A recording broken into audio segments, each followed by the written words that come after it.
अब आपको लिए चलते हैं उत्तर मुंबई के अंतर्गत आने वाले ठाकुर रामनारायण कैंपस, जहां विद्यार्थियों ने विशेष रूप से गणपति बाप्पा की मूर्ति तैयार की है। और न सिर्फ उन्होंने इस इको फ्रेंडली गणपति बनाने का काम किया, बल्कि उसे उसकी विशेष रूप से सजावट भी की, जो लोगों के आकर्षण का केंद्र बना हुआ है।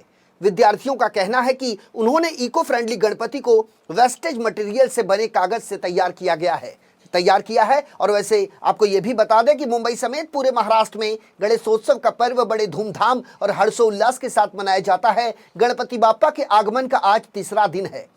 मुंबई के ज्यादातर पंडालों में भगवान श्री गणेश विराजमान हैं, जहां गणेश भक्त निरंतर पहुंचकर उनका दर्शन कर रहे हैं और उनसे अपनी उन्नति की कामना कर रहे हैं। गौर करने वाली बात यह है कि अलग अलग पंडालों में अलग अलग संदेश समाज को देने का प्रयास किया जा रहा है। और इसी कड़ी में दहीसर के Thakur Ramnarayan art and commerce college की तरफ से इस बार इको फ्रेंडली सजावट के साथ भगवान गणेश की सुंदर प्रतिमा को स्थापित किया गया है। यहां कॉलेज के एनएसएस के विद्यार्थियों ने महज 48 घंटे के भीतर सुंदर गणपति मंदिर की न सिर्फ सजावट की, बल्कि गणपति बाप्पा की विशेष रूप से पूजा अर्चना की। और ये सिर्फ और सिर्फ वेस्टेज कागज के इस्तेमाल से बनाए गए गणेशा हैं।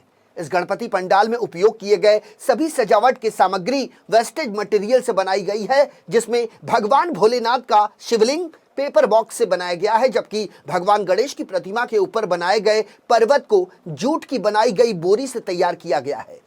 खास बात यह है कि यहां विद्यार्थियों ने देश की आजादी के अमृत महोत्सव को देखते हुए लोगों को एक संदेश दिया है, जिसमें देश की आजादी के 75 साल के बाद आज इंसान तरक्की तो कर रहा है, लेकिन इंसान आज देश की हरियाली को विकास के नाम पर खत्म किए जा रहा है। ऐसे में हमारा देश भले ही जय जवान जय किसान जय विज्ञान का नारा दे रहा हो, लेकिन अब देश में अनुसंधान की जरूरत एक बार फिर से महसूस होने लगी है। और यही वजह है कि इंसानी जिंदगी के साथ साथ देश को हरित रखना भी वक्त की जरूरत है।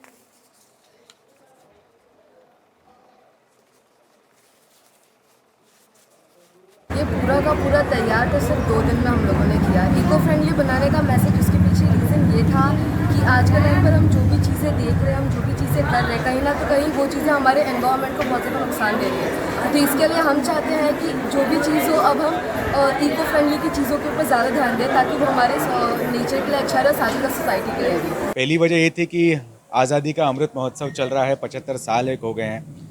और दूसरा चीज़ जो सबसे महत्वपूर्ण है वो है पर्यावरण को लेकर, क्योंकि हम संस्था चलाते हैं, हमारे संस्था है, हमारा एनएसएस यूनिट आज के टाइम पे Thakur Ramnarayan college of arts and commerce का जो एनएसएस यूनिट है वो मुंबई का बेस्ट एनएसएस यूनिट है। तो ये बच्चों द्वारा ही एक आया था, एक कॉन्सेप्ट एक आया था कि सर इस बार हम कुछ ऐसा करते हैं जो कि इको फ्रेंडली होना, तो सर हमारे लिए एक वो था कि हमको करना ही eco friendly, but sir theme क्या रखना चाहिए हमें।